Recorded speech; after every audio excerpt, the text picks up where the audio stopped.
Ненужен уред съвсем разнебит, препречва пъти към стълбата за таван. Котката дебне върху парапет.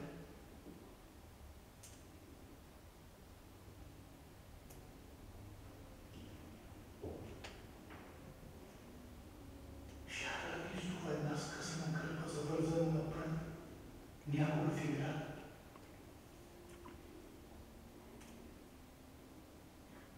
Аз пристигнах. Кой ще ме посрещне? Кой чака зад вратата в кухнята?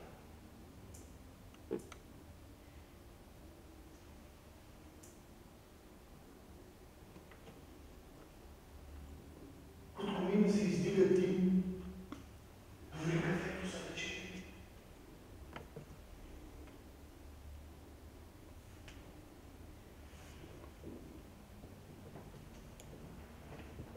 Уютно ли ти? Чувстваш ли се у дома?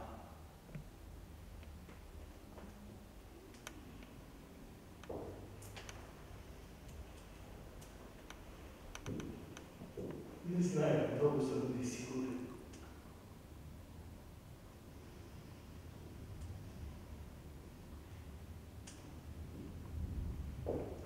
Това е къщата на баща ми. Но отделните части стоят студени една до друга. Заети сякаш със собствените си дела, които аз почти съм забравил или изобщо не съм знаел. За какво съм аз?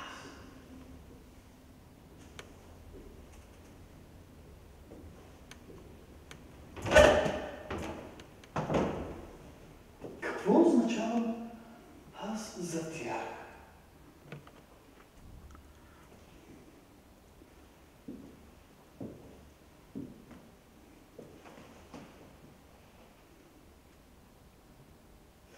Все още ли съм син на баща си? Син на стария стопан?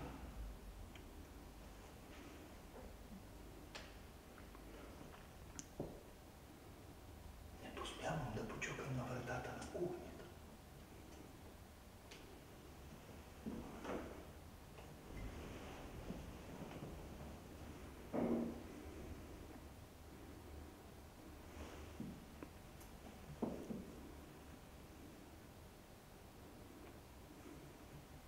Ослушвам се само отдалече. Ослушвам се застанал надалече, за да не ме хванат ненадейно като послушвач.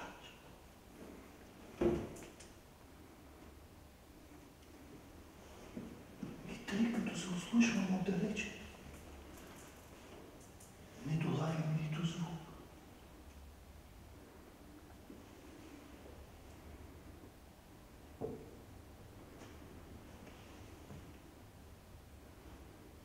Чувам само лекото отмерване на часовник.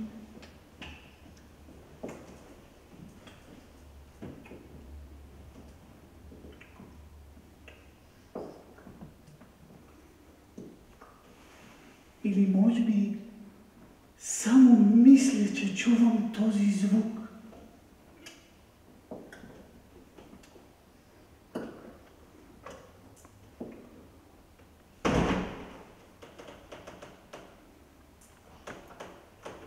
Дошъл от детството.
От комина се издига дим. Ври кафето за вечеря. Аз пристигнах.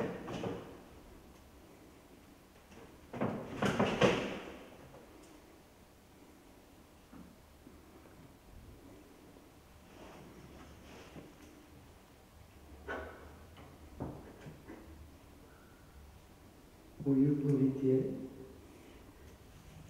Чувстваш ли се у дома?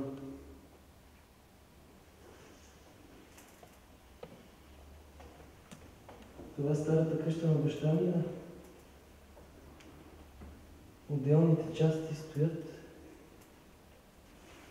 студени една до друга.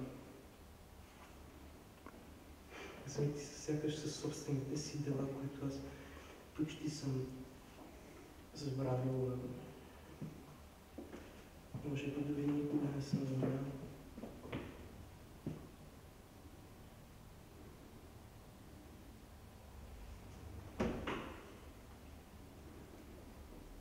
Стоя така.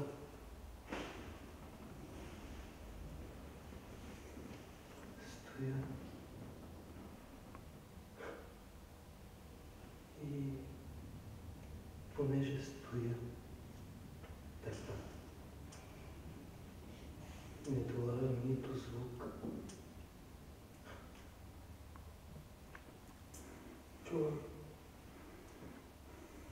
Чувам само лекото отмерване на часовника. Или може би само си мисля, че чувам този звук, дошъл от детството. Ами сега, ако някой внезапно отвори вратата и ме пита нещо, няма ли тогава самият аз да бъда онзи, който иска да опази своята тайна?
Чувах каруците, които минаваха по край оградата на нашата градина.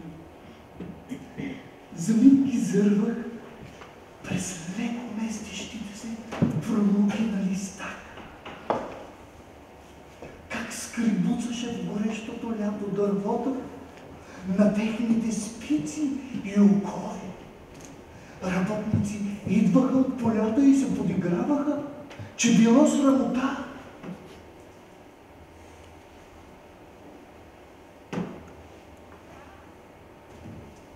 Седях на малката ми люлка и си почивах сред дърветата в градината на моите родители.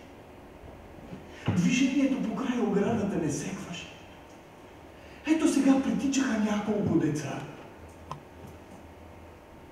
Каруци, в които мъже и жени седяха върху снопите жито, закриваха цветните лихи. Привече видях един господин с бастун, който бавно се разхождаше. Две момичета, които вървяха под ръка срещу него, отстъпиха, поздравявайки в тревата отстрани. После изведнъж, като искри, се разлетяха птици. Проследих ги с поглед, гледах как се издигат на един дъх. И вече ми се струваше, че не те се издигат, а аз падам. И прималял, вкопчил ръце във въжетата, започнах бавно да се люлея.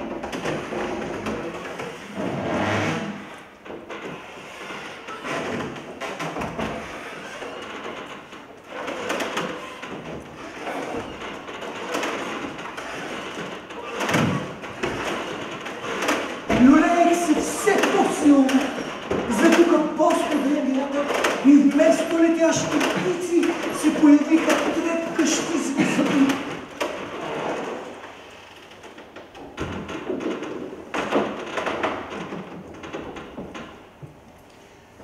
Вечерях на срещи.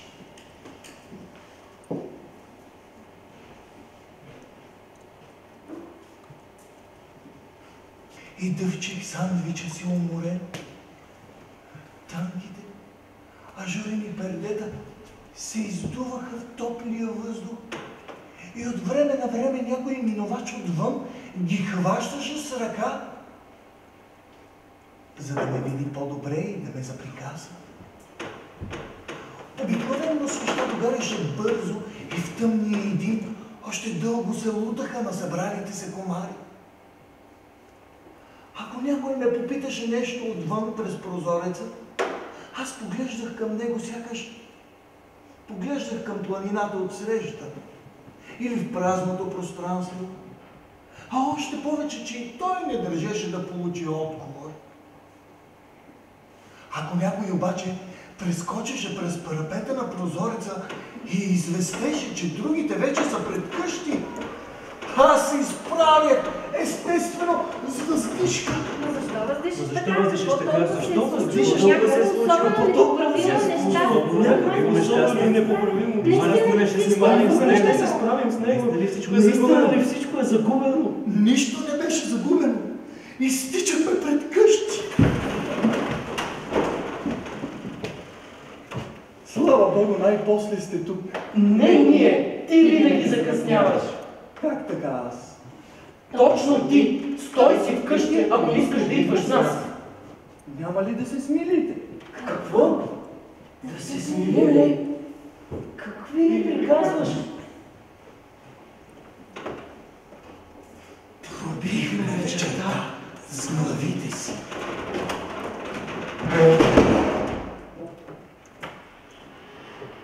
Нямаше ден и нощ. Копчетата на жилетките ни скърцаха едно в друго, като зъби. Разстоянието помежду ни оставаше постоянно. Устите ни горяха като на животните в тропика. Като рицари в древните битки, тежкоподвижни и високо във въздуха, се блъскахме един друг надолу по късата уличка и с прилив на сила в краката продължавахме по шосето нагоре. Някои отстъпиха в крайпътните канавки и едва изчезнали за тъмния насип, заставаха горе на полския път и поглеждаха вече като чужди надолу. Върнете се долу! Първо вие се качете горе! За да ни блъснете долу и безумни ни минават, да не сме луди! Пазливи! Искате да кажете, елате не, елате! Наистина ли? Вие? Точно вие ли ще ни блъснете? Как ли ще го направите? Нападнахме ги, но срещнахме отпор в гърдите и легнахме в тревата на канавката доброволно и изнемощели. Навсякъде беше еднакво топло. В тревата не чувствахме ни топлина, ни хлад, само умора. Полегнеш ли надясно с ръка под ухото, ти се приисква да заспиш. После ти си иска поне още веднъж да се надигнеш с изправена напред челюст, за да паднеш в по-долната канавка. После ти си иска с протегната напред ръка, с отвени в страни крака, да се хвърлиш в празното пространство и може би отново да пропаднеш в още по-долна яма и все така без спир. Колко хубаво би се изпадал най-вече в коленете, за да поспиш последната канавка. Почти не се сещаш за това и лежиш под гръб като болен, готов да заплачеш. Примигваш с очи, когато някое момче, притиснало лакти в хълбоците, с тъмни пети се изкатерва от канавката на пътя над нас. Високо горе вече се вижда и луната. Пощенският файтон отминава в светлината й, надига се слаб вятър, чувства се дори и в канавката, а не далеч. Зашумолява гората и за никого вече не е важно да е сам. Къде сте? Елате тук! Всички заедно! Какво се криеш? Остави тези глупости. Не разбрали? Пощата мина! Дали? Мина ли? Разбира се, докато спеше тя отпътува. Аз да съм спал. Нищо подобно. Не се прави, личи ти. Но моля те! Идвайте! Идвайте!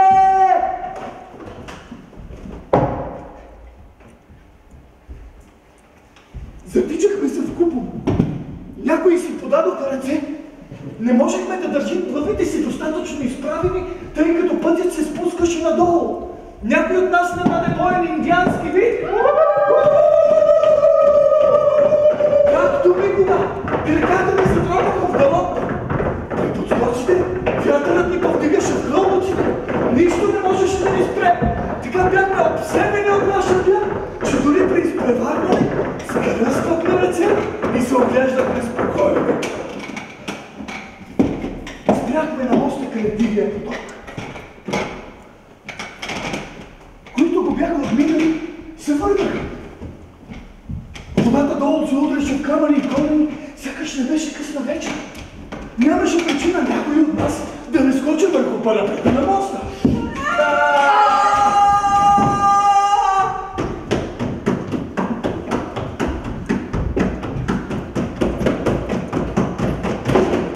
За чубарците в далечината ненадейно изскочи влак.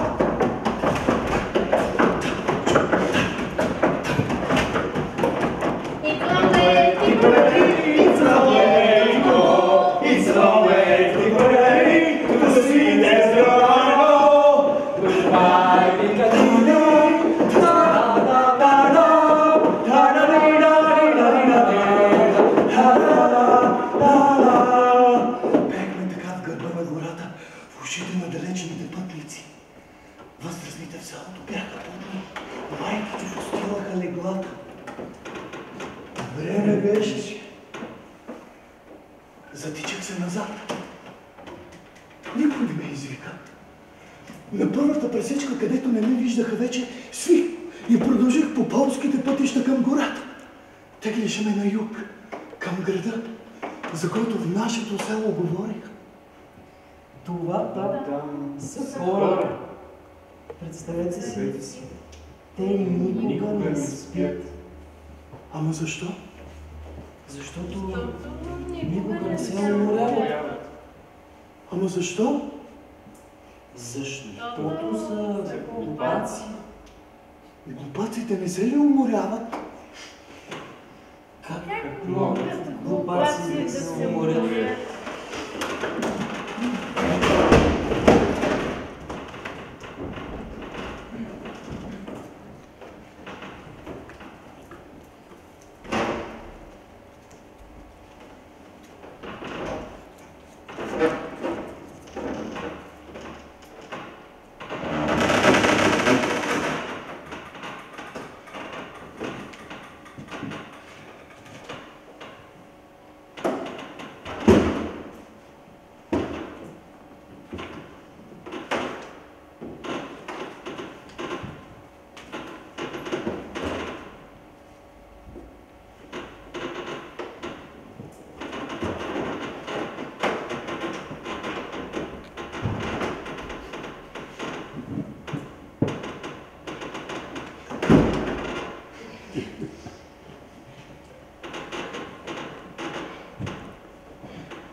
вечер, когато по всичко личи, че вече окончателно си решил да си останеш вкъщи. Облякал си халата, седнал си след вечеря край посветената маса и си се захванал с онази работа или игра, след които обикновено веднага си лягаш.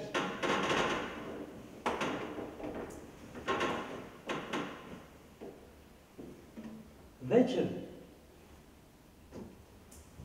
когато по всичко личи, че вече окончателно си решил да си останеш вкъщи, облякал си халата, седнал си след вечеря край осветената маса и си се захванал с онази работа или игра, след които обикновено веднага си лягаш. Когато времето навън е лошо и това прави твоето оставане вкъщи повече от понятно. Когато вече толкова дълго си се заседял край масата, че излизането би предизвикало едно всеобщо очудване. Когато становището е тъмно, а входната врата е заключена и въпреки всичко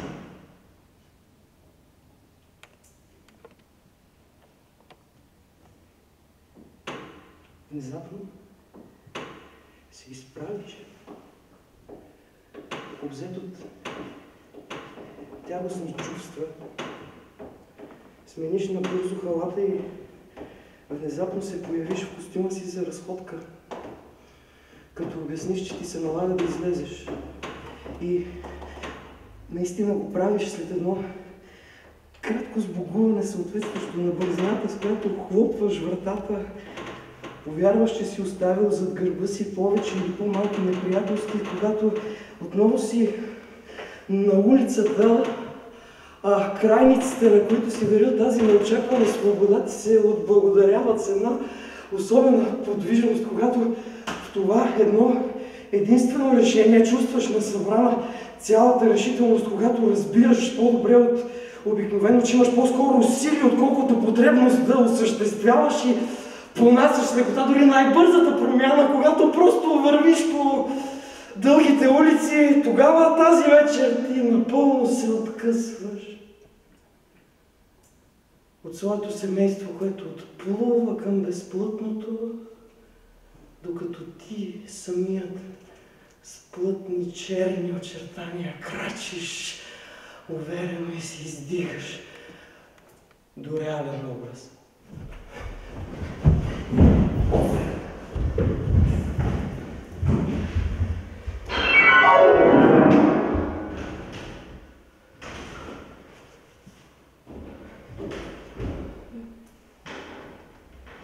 Всичко ще се подсили още повече, ако в тази късна вечер потърсиш някой приятел, за да видиш как е.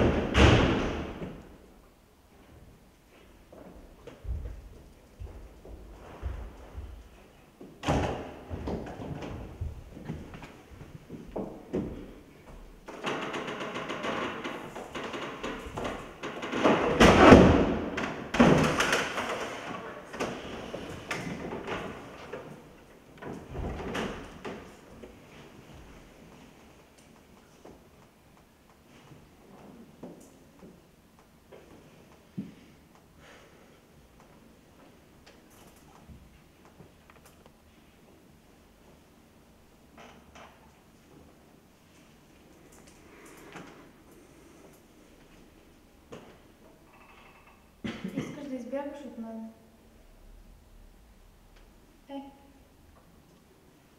Решение като решение. Но къде ще отидеш?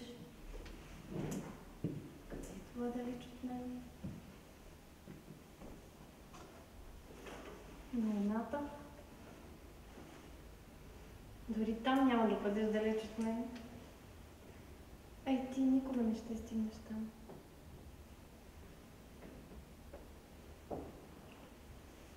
И защо тогава е всичко това? Не е ли по-добре да се свиеш тихо в ъгъла си? Там, в топлия и тъмен ъгъл. Не е ли по-добре така? Ти не чуваш? Търсиш опипам вратата. Къде всъщност е вратата? Доколкото си спомням, в това помещение няма врата.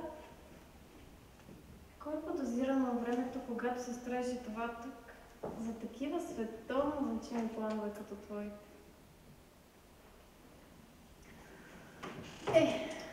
Нищо не е загубено. Такива мисли не се губят. Ще ги обсъдим с другите на кръглата маса, а присмехът ще бъде твоята награда.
За да се възземеш от неприятното състояние, за да се възземеш от неприятното състояние, трябва с малко повече енергичност, трябва с малко повече енергичност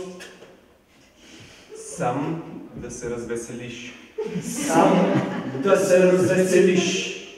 Сега ще стана от креслото. Ще стана от креслото. Ще заобиколя масата. Ще заобиколя масата. Ще раздвижа главата и врата си. Ще раздвижа главата и врата си. Ще разпаля блясъка в очите си. Ще разпаля блясъка в очите си. Ще стегна мускулите около тях. Ще стегна мускулите около тях. Ще противодействам на всяко чувство. Ще противодействам на всяко чувство. Ще поздравя бурно А. Ще поздравя бурно А. Ако дойде сега, Ако дойде сега, ще изтърпя любезно в стаята си Б. ще изтърпя любезно в стаята си Б. И дишайки дълбоко, И дишайки дълбоко, ще преглътна всичко, ще преглътна всичко, което бъде казано УВ, което бъде казано УВ, въпреки болката и мъката. въпреки болката и мъката. Но ли тогава всичко, и лекото, и тежко ще се спъва във всяка непредотвратима грешка и аз ще се въртя в кръг назад.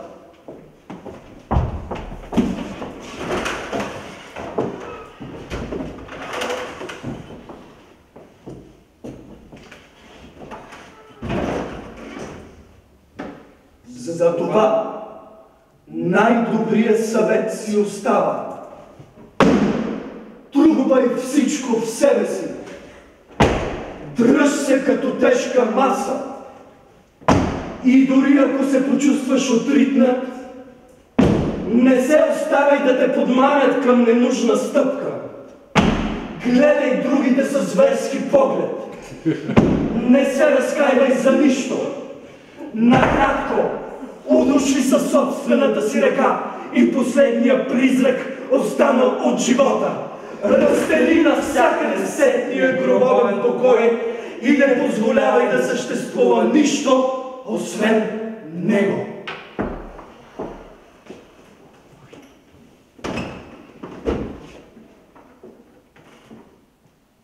Характерно движение за удобно състояние е прокарването на малкия пръст над веждата.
Какво ще правим през тези пролетни дни, които идват толкова бързо?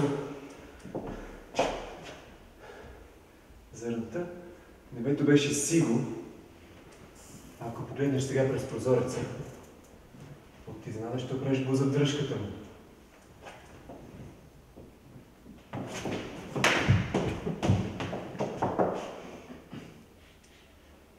Светлината на вече залядащото слънце пада върху лицето на момиченце, което просто се разхожда и разглежда наоколо. Върху него пада сянката на мъж, който идва забързан отзад. Мъжът я настига и отминава, а лицето на детето грейва отново.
Започнаха борбата.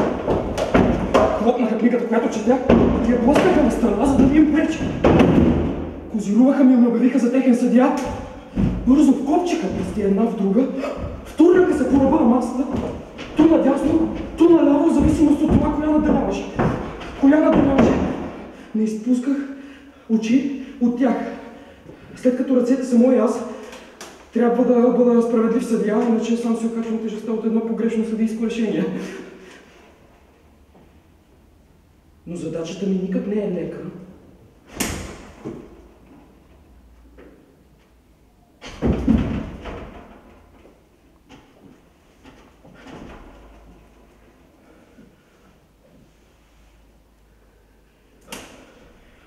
В мрак. Между двете длани се използват най-различни тактики, които аз не бива да изпусна.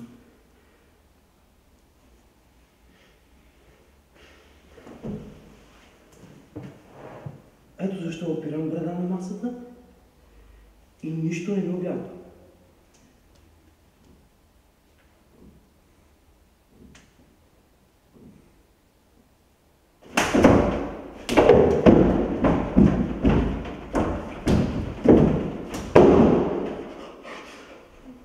Цял живот съм предпочитал дясната ръка. Без да съм имал лошо отношение към дамата. Но тя, ако лявата се беше оплакала, аз какъвто съм отстъпчив и честен, веднага щях да сложа край на тази неправда. Но тя дори не промърмори какво висеше си надолу.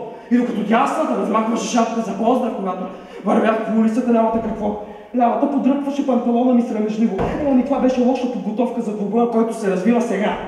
Ти как смяташ ти, лява китке, да устоиш на тази силна дясна ръка? Как твоите нежни девически пръсти ще се наложат в клещите на пете десния? Ето това на мен вече не ми прилича на борба.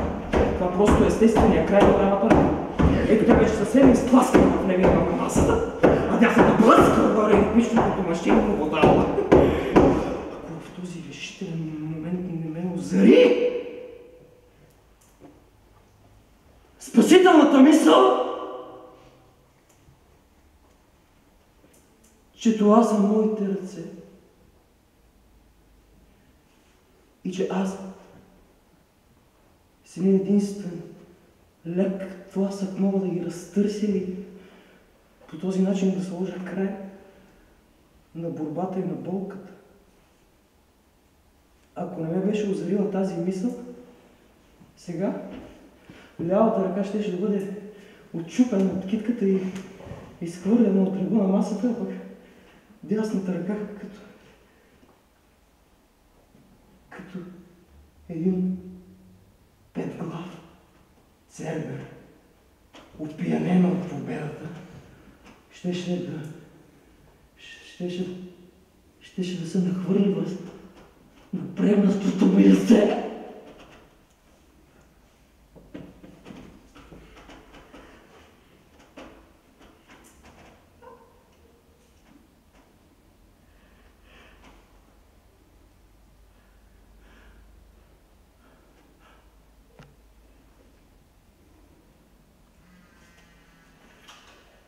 Но става друго. Сега двете ръце лежат една в друга и дясната милва гърба на лявата, а аз нечестният съдия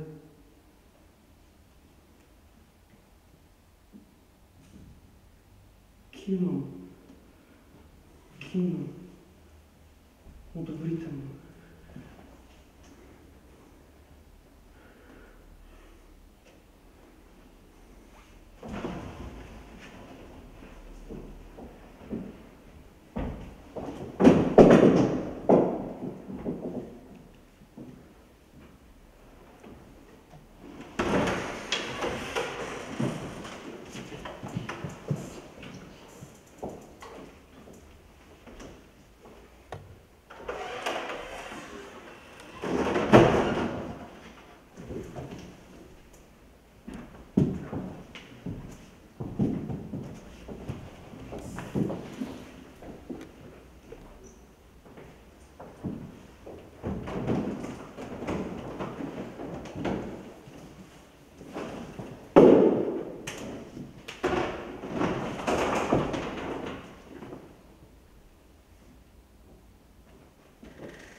Стоя на платформата в трамвая и съм абсолютно несигурен относно положението си в този свят, в този град, в моето семейство. Не съм в състояние дори най-приблизително да изредя какви претенции имам право да предявя в някаква посока. С нищо не мога да оправдая стоянето си на тази платформа. Защо се държа за тази дръжка и се возя на този трамвай, пред който хората се отдръпват или вървят спокойно, или стоят пред витрините. Никой не изисква това от мен, но това е без значение. Трамваят наближава спира. Едно момиче застава до стъпалата, подготвяйки се за слизане.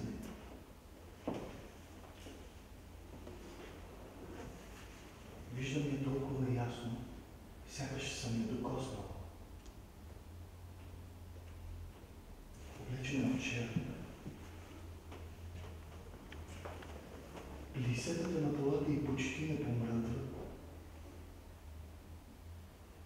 Блузата й е плътно прилепена, с бяла яка, от финно изплетена дантела. Тя опира лявата си длан на стената. Чеда, в дясната й ръка стои изправен на второто стъпало. Лицето й е мъргло. Носът е леко сплеснат отстрани. Има заоблен и широко връх. Тя има гъста, кестенява коса, с разпилените чурчета по дясното слепоочие. Малкото й ухо е прилепнало, но аз виждам, тъй като стоя наблизо из цялата задна страна на ушната мида и сянката в корена им. Тогава си помислих, как става така, че тя не е очудена от себе си, че държи устата си затворена и не казва нищо подобно. Ако срещна хубаво момиче и го помоля да е така добра, ела с мен. А тя ме отмина безмълвно, с това сякаш иска да ми каже. Ти не си херцог с прочуто име. Не си широкоплещест американец с андианско потекло. Дръпнати бадемови очи, с кожа полирана от въздуха на зелените морави и прорязващите ги реки. Не си пътешествал до и по големите морета, които аз не знам къде се намират, но защо тогава, извинявай, аз, едно хубаво момиче, трябва да идвам с теб? А ти забравяш, че не се возиш на автомобил, носещ се плавно на дълги тласъци по улица. Не виждам свитата ти от напъхани в тесните си дрехи ухажори, които, маловейки блажени слова за теб, те следват в правилен флук. Гърдите ти стоят добре в корсажа, но ханшът и бедрата ти си плащат за пестеливостта. Имаш плисирана рокна тъфта, такива каквито много ни радваха миналата есен. Но ти все пак се усмихваш. Тази опасност за живота. Надявата на тяло. Понякога. Да, и двамата сме прави, но преди да сме осъзнали това до неопровержимост, по-добре всеки сам да се прибере от дома.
онзи, който се чувства изоставен.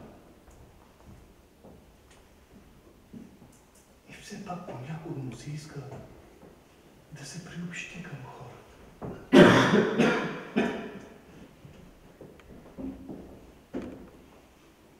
Който заради непостоянството на астрономическото или атмосферното време на професионалните отношения и други подобни, иска незабавно да види до себе си нечия. Все едно чия ръка, на която би могъл да се опре. Такъв човек няма дълго да издържи без прозорец към улица.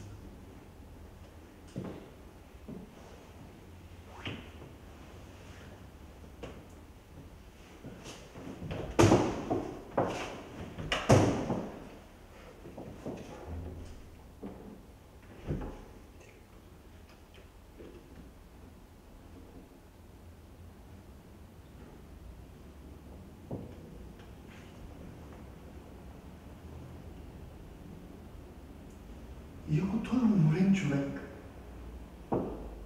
който не търси абсолютно нищо, а с очи то надолу към хората, то нагоре към небето, пристъпи към парапета на своя прозорец, леко отметнал назад глава,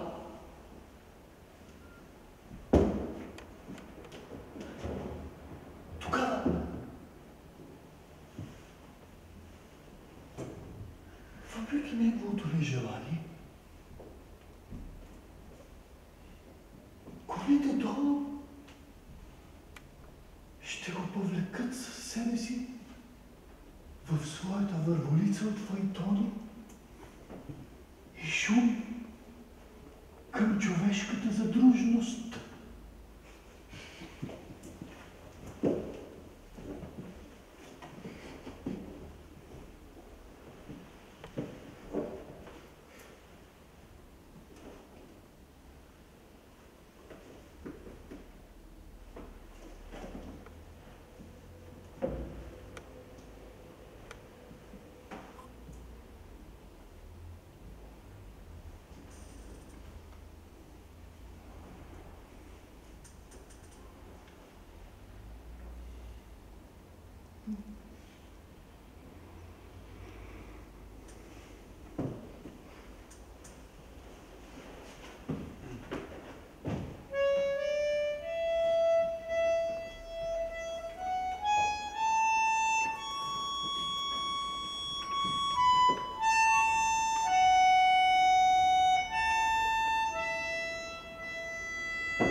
Каза се кучето и поглади чело слабо. Къде ли изобщо се скитах сега? Най-напред. Минах през площада на пазара. После се затичах по извития път на хълма. След това прекусих няколко пъти надлъж и шир голямото плато. Свих по шосето. Кривнах вляво към потока. После се затичах по странината. Тичах покрай тополите. Минах покрай църквата. И ето ме сега тук. Защо беше всичко това? На всичкото отгоре направо се бях отчаян. Истинско щастие е, че се върнах горе. Това безцелно скитане ме плаши. Тези огромни, пусти пространства.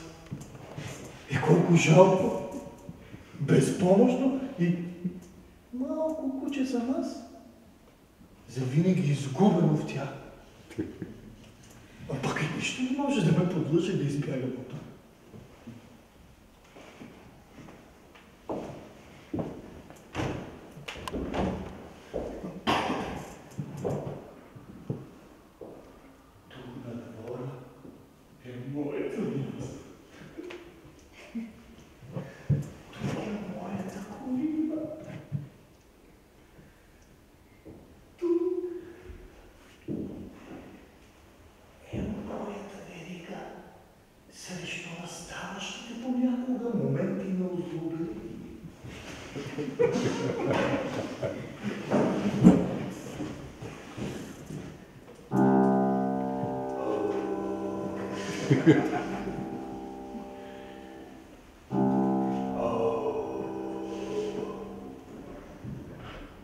Тук е всичко, включително и богатата храна.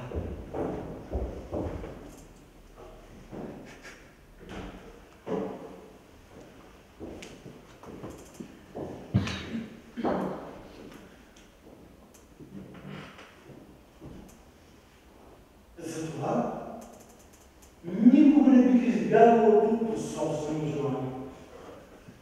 И тук ми е много добре. Гор съм от заслуженото положение, когато гледам други да питат, е това са приятна тръпка от заслуженото превъзходство.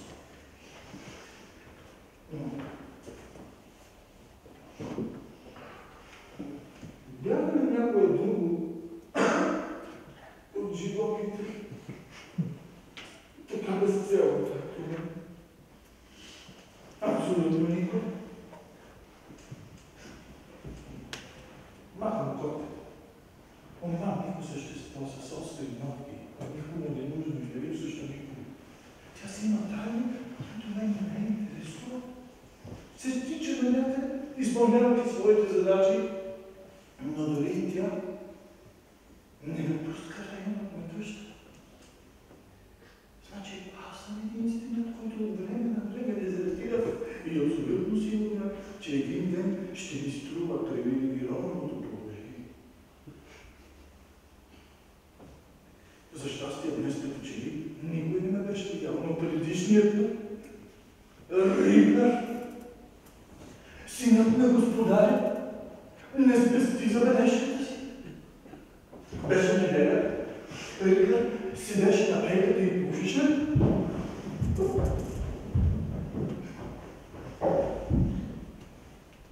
Аз бях легнал в краката ми, притиснал буза в земя.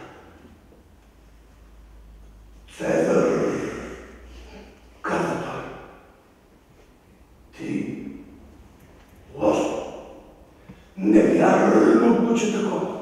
5 часа, времето, когато трябва да охраняваш, те търсих на двора, а как те нямаше. Върна се чак в 6:15. Това е безподобно нарушаване на задълженията, разбираш ли?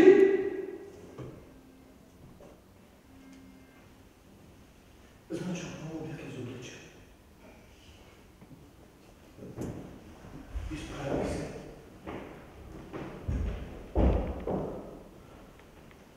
Седнах до него.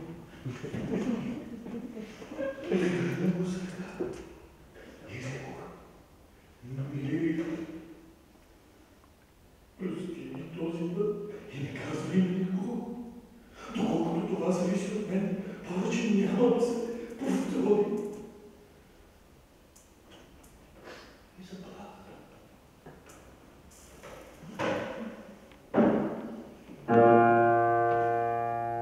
Плаха по всевъзможни причини. От отчаяние.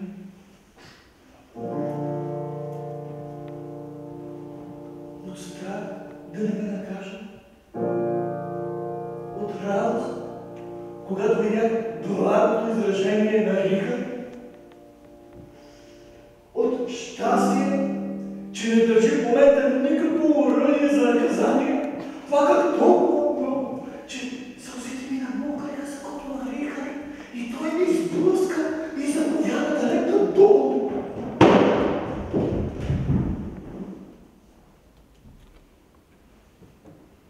Обещах на себе си тогава да се оправя.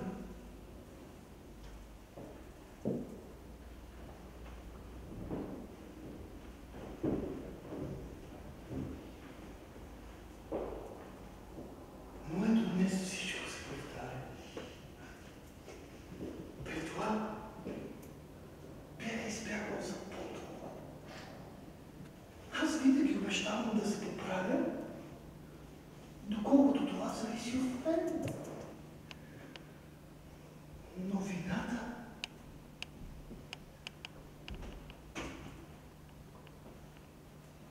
не е моя.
Имам едно необикновено животно.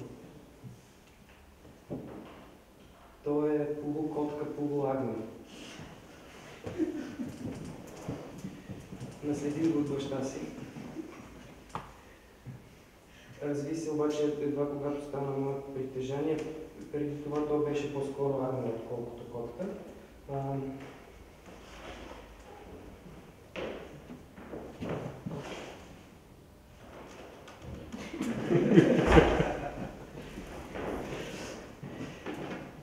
Сега то прилича и на двете поравно. На котката прилича по главата и по трите зъби. На агнето прилича по големината и формата на тялото, а на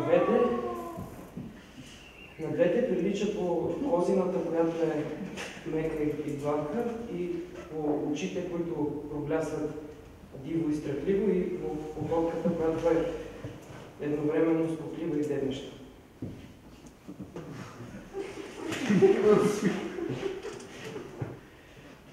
Когато грее слънце, то се свива на кълбова коперваза и мърка. От котките бяга, но агнетата напада. Когато има пълнолуние, стряхата на покрива, това е любимата му пътека. Аз го храня с подсладено мляко, то му понася най-добре, поглъща го на огромни глътки през острите си хищни зъби и, разбира се, то е голяма атракция за децата. Неделя преди обед, това е времето за посещения, взимам животното, поздравям го в скута си и всички съседски деца ме обикалят и ми задават най-необикновени въпроси. Например, питат ме, например, защо има едно такова единствено животно и защо точно аз го притежавам и има ли друго такова животно и защо си няма малко, как се казва, няма ли да умре самотно и разни такива неща, които аз не си давам много труд да им обяснявам, аз просто се задоволявам с това да им показвам това, което имам. Веднъж децата донесоха вкъщи котки, а веднъж дори донесоха и две агнеца, но противно на очакванията им не се стигна до никакви сцени на взаимно познаване на животните, просто стояха и се гледат развивам с животинските си очи, очевидно приемаха съществуването си за Божа работа.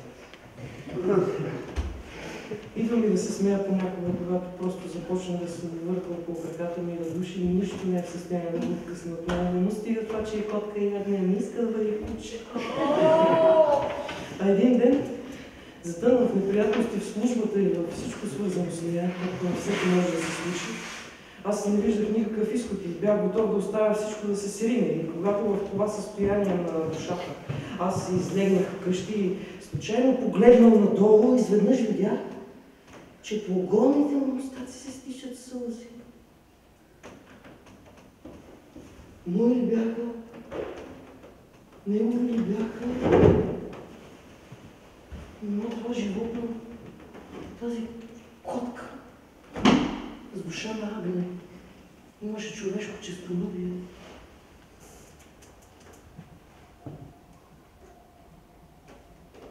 Не наследих много неща от баща си, но това поне може да се види. Тото и всева си едно двояко неспокойство. Едното е котешко, другото е агнешко. Колкото и несравнимо да са те, и затова и кожата му много побира. Мисля си понякога, че касапския нож би било едно добро избавление за тази животинка, но тъй като тя е мое притежание, аз се лишавам от него и затова тя ще трябва да почапа, докато сама издъхне.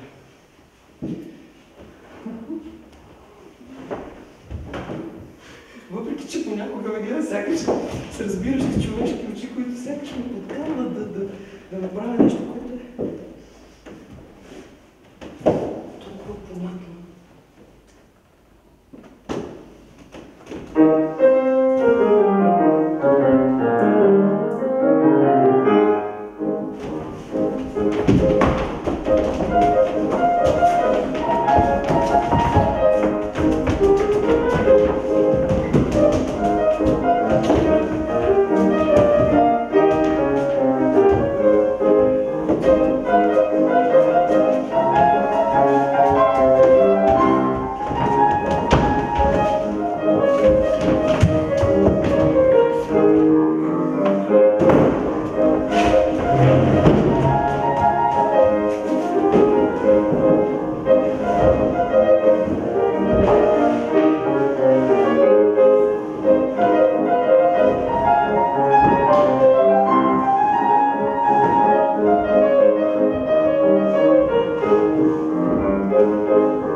сърце, където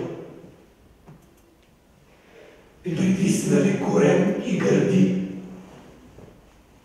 В земята отпуснали предните си лапи. Във водата утолявахме своята жажда.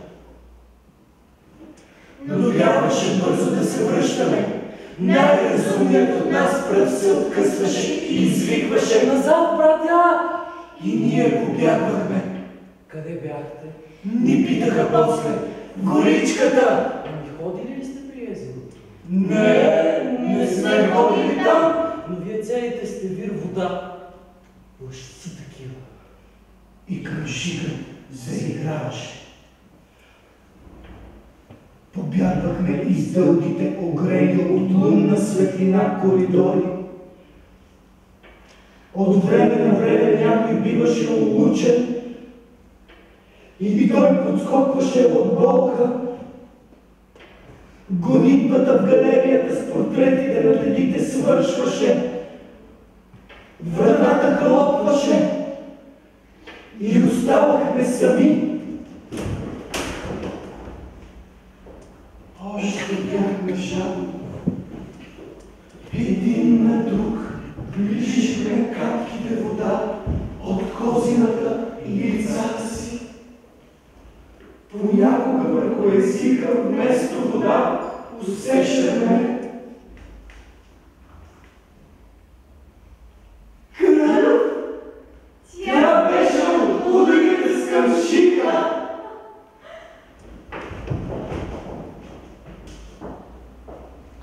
Once upon a time, once upon a time, once upon a time, once upon a time, once upon a time, once upon a time.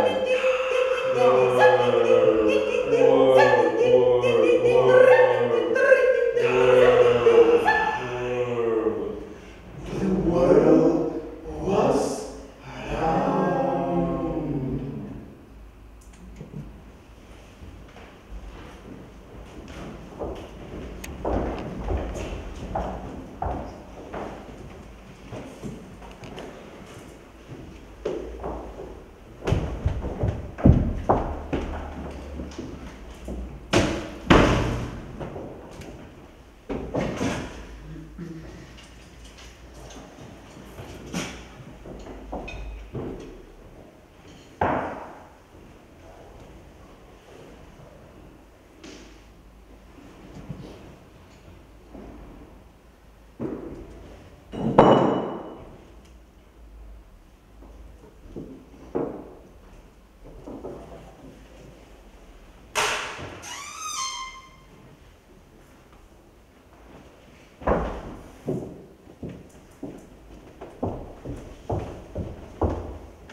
Когато вече беше станало непоносимо, една вечер през ноември и аз крачех напред-назад по тесни хили в моята стая, като по писта.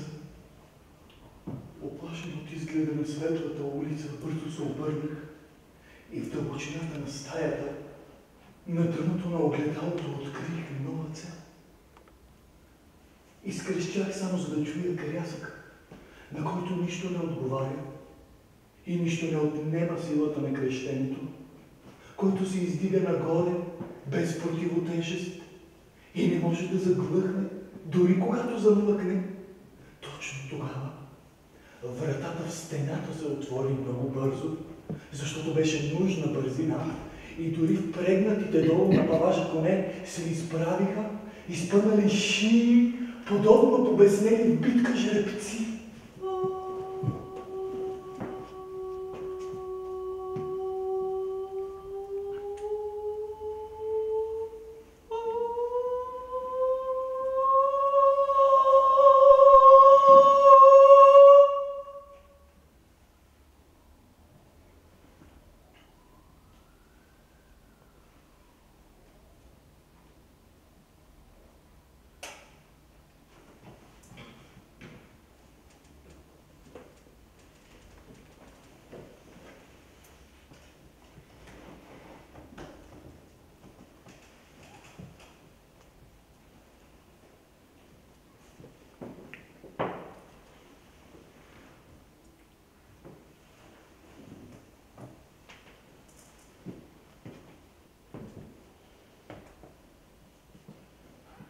Добър ден.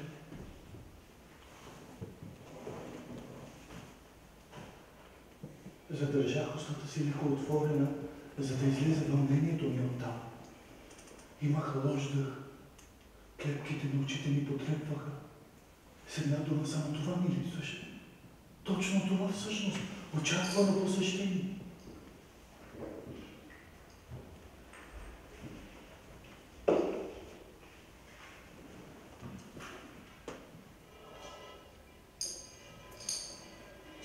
Сигурен ли сте, че търсите мен? Не грешите? В тази голяма къща няма нищо по-лесно от това човек да се заблуди. Казвам се Еви, как си? Живея на 3-ти етаж. Аз ли съм този, когото искате да посетите? Спокойно. Спокойно, всичко е. Точно.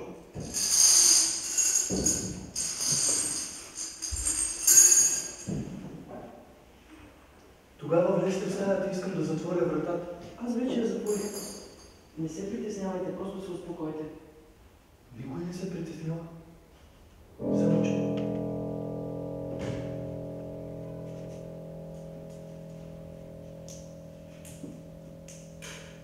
на този етаж живеят доста хора. Аз естествено познавам всички. Повечето сега се връщат от работа. Ако чуят, че в някоя стая се говори, смятат, че им е позволено да отворят вратата и да проверят какво става. Така правят. За тях работният ден е приключен. На кого биха се посветили по време на кратката си свободна вечер? Всъщност и вие знаете това. Оставете ме да затворя.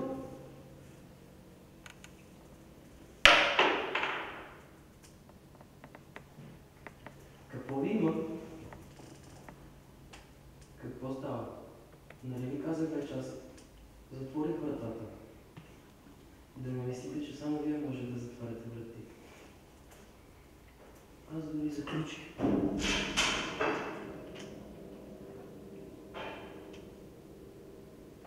А тогава всичко е наред.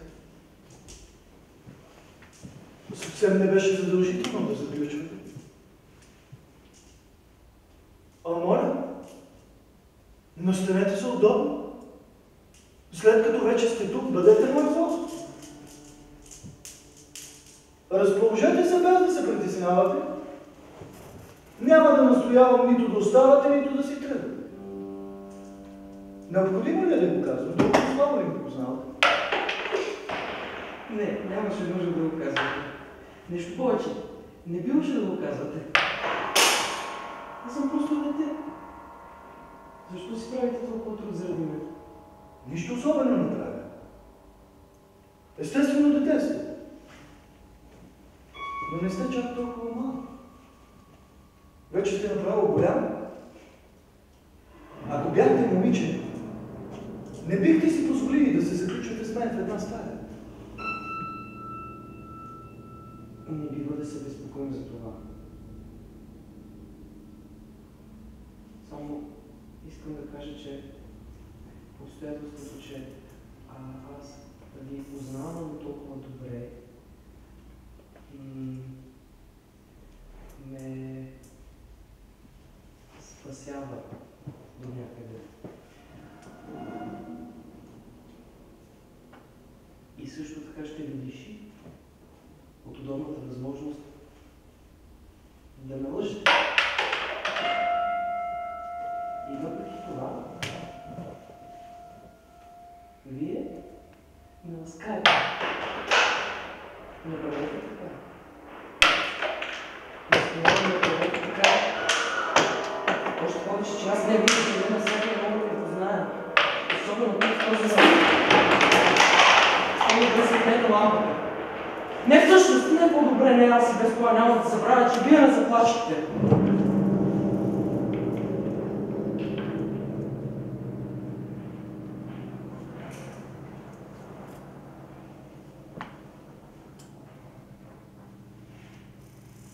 Какво? Аз съм ви заплашил. Моля ви си. Аз толкова се радвам, че най-сетне сте тук. Казвам най-сетне, защото вече е много късно. Не мога да променя защо закъснете толкова. В радостта си може да съм говорил объркано и да сте ме разбрали погрешно. Готов съм 10 пъти да призная, че да, аз говорих объркано. Да, аз ви заплашвах с всичко, което пожелаете. Само без скандали за Бога.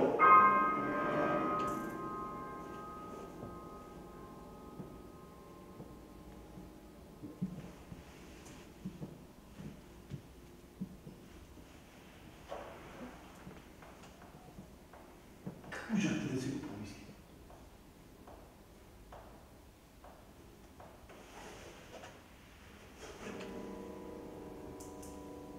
Как можахте да ме обидите по този начин?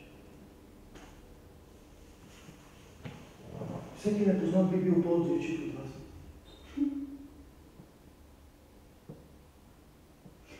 Не се изсъмнявам. Нищо много не казвам. Аз по природа съм ви толкова близък, колкото отзивчив към вас би бил всеки непознат. Защо е тогава тази меланхолия?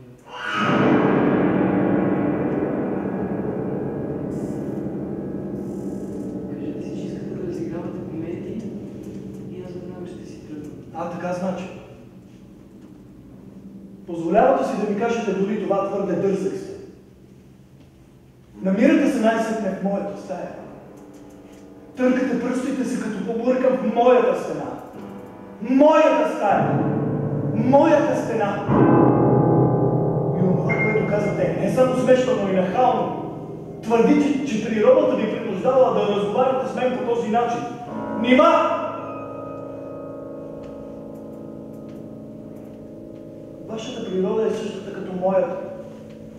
И щом по природа съм мил към вас, то и вие не трябва да се държите по друг начин. Това ли наричате мило?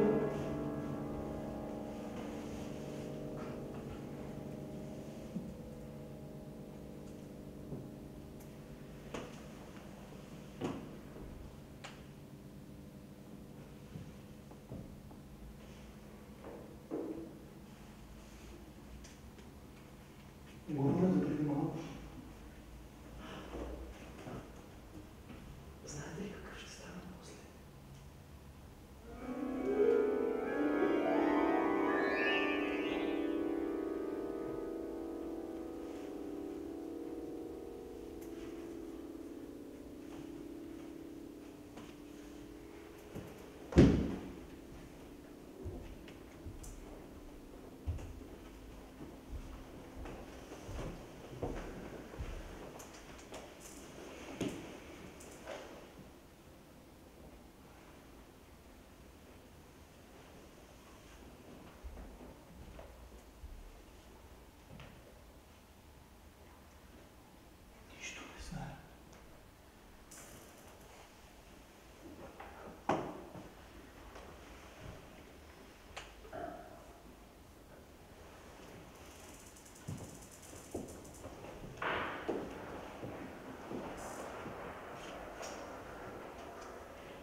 ще правя? Току-що в стаята ми имаше призрак.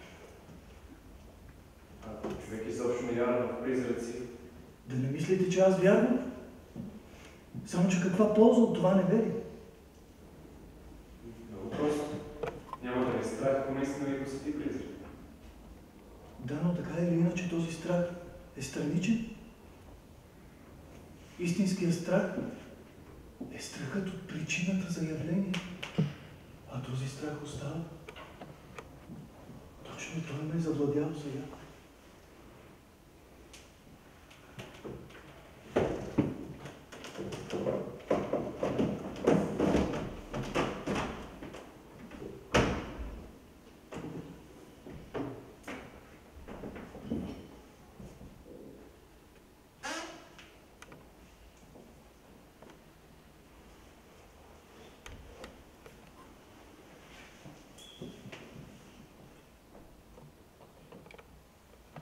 Но ако вие, въпреки там горе, се опитате да ми отнемете призрак, между нас е свършено за винаги.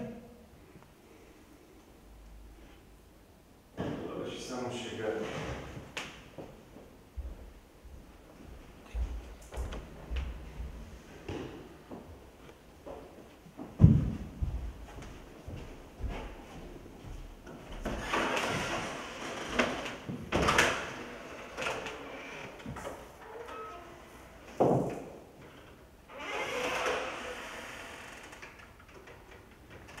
Да можеш да бъдеш индианец, готов за миг, върху препускащ кон, на кона срещу вятъра, потрепваш върху треперещата земя, докато отпуснеш пори, защото всъщност нямаш пори, докато захвърлиш юздите, защото нямаш юзди, и земята пред теб вече не е равно окосена с теб, и ти не виждаш вече конската шия и конската глава.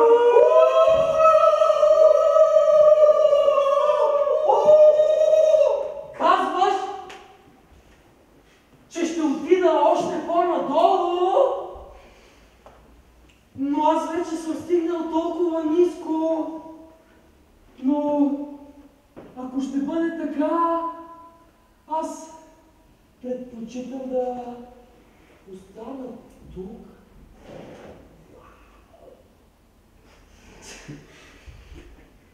Какво пространство? Вероятно това е най-ниското място. Но аз предпочитам да остана тук.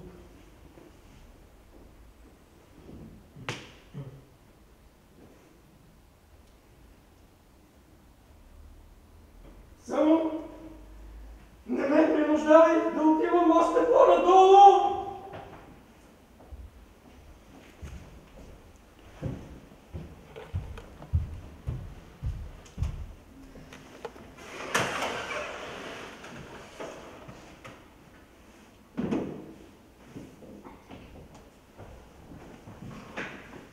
Това там са хора. Представете си, те никога не спят.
е темпото на тротуара, на улицата на квартала. Справо съм отговорен за всички удари по вратите, по подовете на масите, за всички тостове, за влюбените двойки в леглата, на сметната, по строежите, притиснатите до стените, в тъмните улички, в ръкокошетките, в борделите.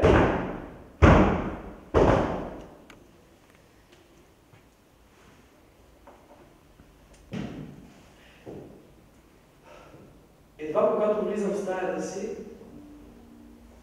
ставам малко по-замислен, въпреки че като съм се качвал по стълбата, не съм видял нито една причина, по която да си струва да се замисли човек.